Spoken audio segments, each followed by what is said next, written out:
Je suis sorti du Père et je suis venu dans le monde.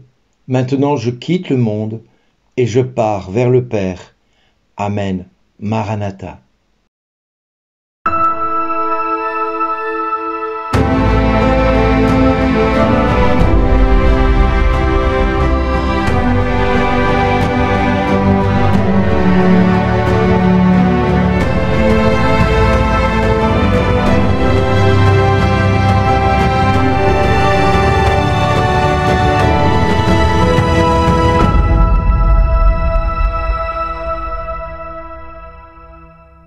Aujourd'hui, le message vous est adressé par Bernard Dille. Bonjour les amis, je suis sorti du Père, maintenant je le quitte, ce monde dans lequel je suis venu, et je repars vers mon Père. C'est une parole qui peut être un peu difficile à comprendre pourquoi Jésus doit repartir. Nous aurions aimé tellement qu'il reste avec nous. Nous aurions tellement voulu profiter de lui encore longtemps. Et peut-être que même nous aurions voulu qu'il vive éternellement dans son éternelle jeunesse et qu'il vienne dans notre quotidien de tous les jours. Pourtant, l'Évangile nous laisse entendre des paroles d'adieu tendres de la part de Jésus. Il nous fait part de son mystère le plus précieux. Dieu Père est à la fois son origine et son destin. Il est à la fois sorti du Père, il est venu dans le monde.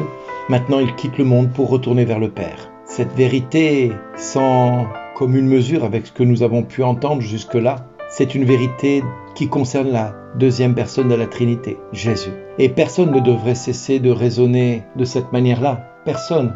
Dans nos cœurs, nous devrions tous nous dire « Mais Jésus, pourquoi dois-tu partir ?» Notre raison, elle est là, elle se pose là. Pourquoi Jésus es-tu obligé de repartir ? Mais parce que le Père, dans son infini amour, ne peut rester plus longtemps séparé de son Fils. Et le Fils ne peut être séparé du Père. Et il est important que les deux soient réunis et qu'ils nous permettent de vivre désormais grâce à la troisième personne de la Trinité qui est le Saint-Esprit. Et pour cette raison, Jésus va nous laisser une belle promesse pour chacun de nous. Une promesse que nous devrions garder à l'esprit dans toutes nos journées. Jésus nous dit « Amen, Amen, je vous le dis. Si vous demandez quelque chose à mon Père en invoquant mon nom, il vous le donnera. » C'est déjà un beau cadeau. C'est comme un testament, dire tout ce que vous demanderez à mon papa, il vous le donnera parce que vous allez lui demander en mon nom. Et puis il rajoute « Jusqu'ici, vous n'avez rien demandé en invoquant mon nom. Alors demandez et vous recevrez. Ainsi votre joie sera comblée. » Jésus va les encourager avec d'autres paroles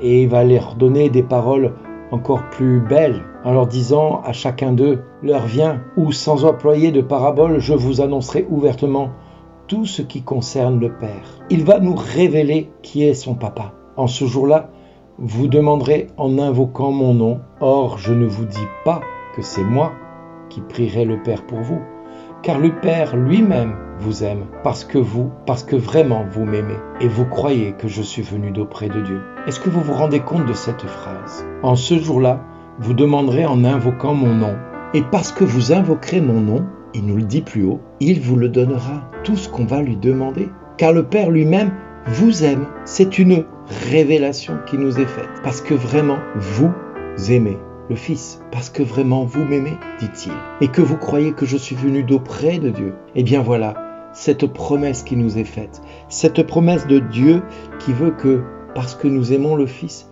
nous sachions aussi que le Père nous aime, parce que nous aimons le Fils. Cette filiation divine de Jésus avec le Père nous rappelle un autre aspect fondamental de notre vie. Nous, les baptisés que nous sommes fils de Dieu par héritage du Christ, par l'Esprit Saint. Cela renferme un des plus beaux mystères pour nous, c'est cette paternité adoptive de Dieu envers nous, envers chacun de nous, qui se distingue de l'adoption humaine en ce qu'elle a de fondement réel dans chacun de nous, puisqu'elle entraîne une nouvelle naissance, elle entraîne une nouvelle vie, une nouvelle espérance. Par conséquent, celui qui a introduit dans la grande famille divine ne sera plus jamais un inconnu. Le Fils de Dieu devient plus que jamais l'être aimé de nos cœurs, le bien-aimé de nos âmes.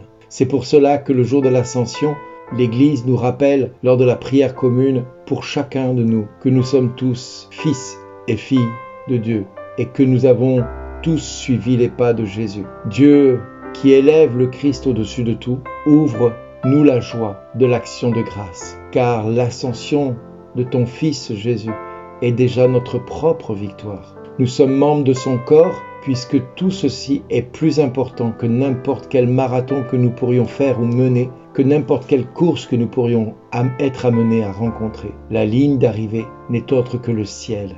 Et comme disait Carlo Acuti, pour aller au ciel, rien de mieux que de prendre l'autoroute du ciel en allant à la messe et en rendant grâce à Dieu.